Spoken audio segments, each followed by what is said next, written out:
Hingga kini, definisi kurikulum belum ada secara universal, namun secara garis besar, kurikulum merupakan salah satu komponen penting dalam sistem pendidikan nasional.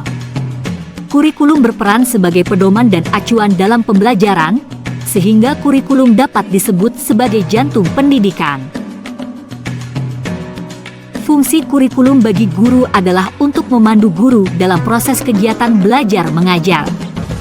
Adapun fungsi kurikulum ini dapat dioptimalisasi dengan cara 1. Mewariskan nilai dan budaya masyarakat yang relevan dengan masa kini. 2. Mengembangkan sesuatu yang dibutuhkan saat ini dan masa depan. 3. Menilai dan memilih sesuatu yang relevan atau kontekstual sebagai kontrol sosial. Proyeksi pendidikan 2030 yang dilakukan oleh OECD atau Organization for Economic Cooperation Development, yaitu pembelajaran tidak hanya fokus pada kognitif, sikap, dan psikomotorik, melainkan juga fokus pada value atau nilai untuk tercapainya pembelajar sepanjang hayat. Lalu, mengapa kurikulum perlu diubah?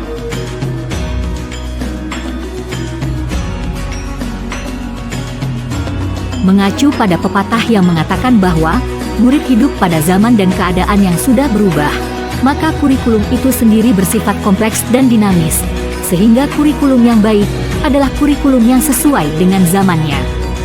Sebagai contoh, yang dulunya cita-cita murid hanya mencakup dokter, polisi, polwan, tentara, guru, pesepak bola, kini cita-cita murid telah berkembang yaitu sebagai pengembang game, gamer, YouTuber, animator, dan sebagainya.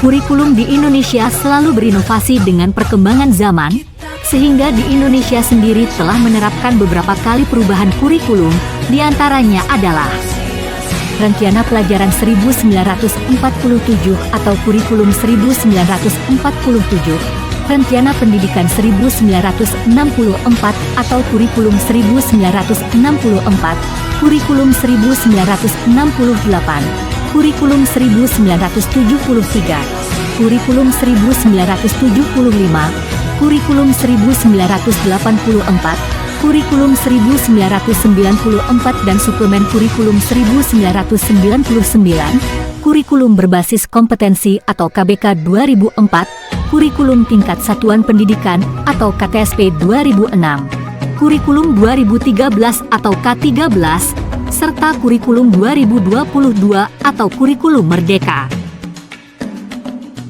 Dalam Kurikulum Merdeka, kerangka dasar kurikulum meliputi tujuan pendidikan nasional, profil pelajar Pancasila, struktur kurikulum, prinsip pembelajaran dan asesmen, serta capaian pembelajaran. Dikarenakan cakupan kurikulum itu sendiri sangatlah kompleks serta konteks satuan pendidikan yang sangat beragam, maka implementasi kurikulum di kelas sangatlah tidak mudah, sehingga dalam pengimplementasiannya, kurikulum masih perlu diadaptasi oleh satuan pendidikan. Adaptasi kurikulum oleh satuan pendidikan ini perlu memperhatikan beberapa hal yaitu letak geografis dan ekosistem sekolah, kondisi murid, budaya dan sosiologis masyarakat setempat, keadaan ada atau tidak adanya perubahan signifikan yang berpengaruh terhadap sekolah, dan lain-lain. Adaptasi kurikulum inilah yang dinamakan KOSP atau Kurikulum Operasional Satuan Pendidikan.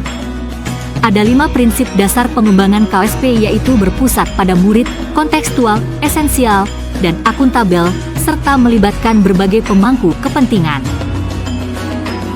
Adapun komponen KOSP adalah 1. Visi, misi, dan tujuan sekolah. 2. Perencanaan pembelajaran, mencakup alur tujuan pembelajaran, asesmen, modul ajar, media ajar, juga program prioritas satuan pendidikan. 3. Pengorganisasian pembelajaran yang mencakup muatan kurikulum, beban belajar, program intrakurikuler, ekstrakurikuler, dan proyek penguatan profil pelajar Pancasila. 4. Sistem pendampingan, evaluasi, dan pengembangan profesional. KWSP bersifat dinamis yang dapat diubah secara berkesinambungan berdasarkan hasil refleksi secara berkala agar terciptanya program-program satuan pendidikan yang lebih baik. Setiap satuan pendidikan memiliki kewenangan untuk mengatur alur tujuan pembelajaran, modul ajar, media ajar, serta asesmen sehingga KWSP inilah yang akan menjadi referensi satuan pendidikan masing-masing.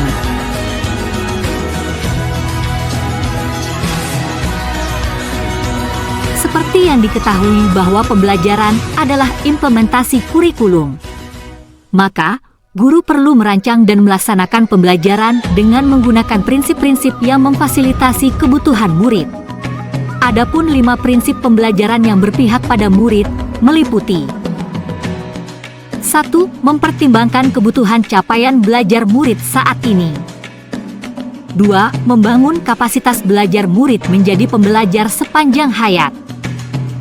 3. Mendukung perkembangan kognitif dan karakter murid. 4. Menyesuaikan konteks kehidupan murid. 5. Mengarah pada masa depan yang berkelanjutan. Dengan 5 prinsip pembelajaran yang berpihak pada murid tersebut, guru dan satuan pendidikan diharapkan dapat menciptakan lingkungan pembelajaran yang mendukung beragamnya kebutuhan, bakat, minat, dan potensi murid. Selanjutnya, dalam kurikulum prototipe atau kurikulum merdeka akan ada capaian pembelajaran yang selanjutnya akan kita singkat dengan CP. CP merupakan kompetensi dan karakter yang ingin dicapai setelah menyelesaikan pembelajaran dalam kurun waktu tertentu. CP setara dengan kompetensi inti dan kompetensi dasar yang terdapat dalam kurikulum 2013. CP digunakan dengan memperhatikan kebutuhan dan karakteristik murid. CP dirancang berdasarkan fase, bukan yang didasarkan per tahun. Tujuan CP dibagi ke dalam beberapa fase ini adalah untuk memberikan rentang waktu yang lebih leluasa kepada murid dan memberikan waktu yang lebih fleksibel kepada guru. Satu fase meliputi rentang 1-3 tahun, sehingga terbentuklah 6 fase, yaitu 1. Fase pondasi atau fase 0 merupakan murid PAUD. 2. Fase A merupakan murid kelas 1 dan 2 SD. 3. Fase B merupakan murid kelas 3 dan 4 SD. 4. Fase C merupakan murid kelas 5 dan 6 SD.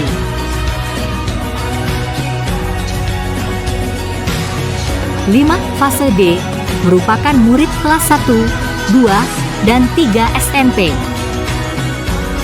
6. Fase E merupakan murid kelas 1 SMA. 7. Fase F merupakan murid kelas 2 dan 3 SMA. Fase-fase tersebut disesuaikan dengan penggabungan antara tahapan perkembangan kognitif anak pada teori Piaget dan teori belajar konstruktivisme. Adapun tahapan perkembangan kognitif anak dalam teori Piaget adalah 1. Tahapan sensori motor 0-2 tahun. 2. Tahapan praoperasional 2-7 tahun. 3. Operasional konkret Juli 11 tahun. 4. Operasional formal 11 tahun ke atas. Seperti yang dijelaskan tadi, selain didasarkan pada tahapan perkembangan kognitif anak, CP juga disesuaikan dengan teori konstruktivisme, sehingga kompetensi dalam CP menggunakan pendekatan konstruktivisme, bukan berdasar taksonomi Bloom. Jadi, perlu dipahami bahwa dalam kurikulum sebelumnya, tahapan kognitif tertinggi ada pada mencipta. Beda dengan CP dalam kurikulum merdeka yang didasarkan pada teori konstruktivisme, tahapan kognitif tertinggi ada pada memahami. Selain tidak mengacu pada taksonomi Bloom lagi, perbedaan kurikulum prototipe dengan kurikulum lainnya juga ada pada kompetensi. Pada kurikulum sebelumnya, kompetensi pengetahuan, keterampilan, dan sikap berdiri sendiri, namun pada CP di kurikulum prototipe, ketiga kompetensi tersebut menjadi satu kesatuan yang tak terpisahkan. Hal tersebut dikarenakan kompetensi adalah rangkaian dari proses belajar konsep ilmu pengetahuan, mulai dari memahami konsep ilmu Piaget, lalu sikap dalam belajar, hingga menggunakan pengetahuan dan keterampilannya untuk mencapai tuntutan kognitif yang tinggi.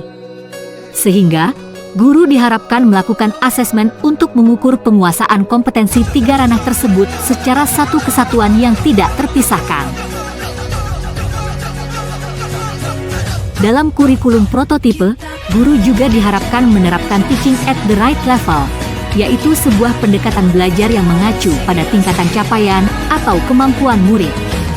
Hal tersebut dilakukan dengan melakukan asesmen diagnostik awal. Dengan begitu guru dapat melakukan pemetaan profil murid. Dalam kurikulum prototipe, terdapat profil pelajar Pancasila.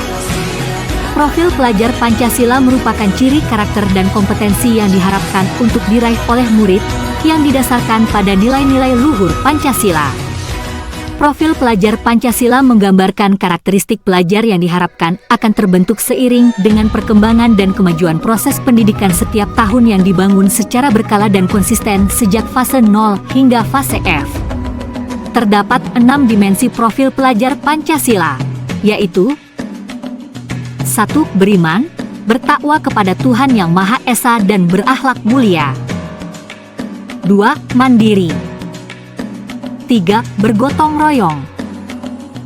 4. Berkebinekaan global. 5. Bernalar kritis. 6. Kreatif. 6 dimensi profil pelajar Pancasila tersebut sebagai acuan saat menurunkan CP menjadi TP, ATP, hingga modul ajar. Perlu diketahui bahwa pembelajaran dengan paradigma baru ini merupakan upaya menumbuhkan pembelajar sepanjang hayat yang sesuai dengan profil pelajar Pancasila yang dilaksanakan melalui kurikulum prototipe atau kurikulum merdeka yang memuat intrakurikuler, ekstrakurikuler, serta proyek penguatan profil pelajar Pancasila. Adapun program penguatan untuk profil pelajar Pancasila disebut Proyek Penguatan Profil Pelajar Pancasila atau yang disingkat dengan P5. P5 dilakukan terpisah dengan mata pelajaran lainnya, begitupun dengan asesmennya. P5 memiliki 7 dimensi, yaitu 1. Gaya hidup berkelanjutan. 2. Kearifan lokal. 3. Bhinneka Tunggal Ika. 4. Bangunlah jiwa dan raganya. 5. Suara demokrasi. 6. Berekayasa dan berteknologi untuk membangun NKRI. Dan 7. Kewirausahaan. Dengan adanya P5, maka satuan pendidikan memiliki kebebasan dalam menentukan alokasi waktu dengan mempertimbangkan sarana dan prasarana sekolah, jam mengajar guru, atau strategi lainnya, agar pengorganisasian kegiatan belajar berjalan lancar.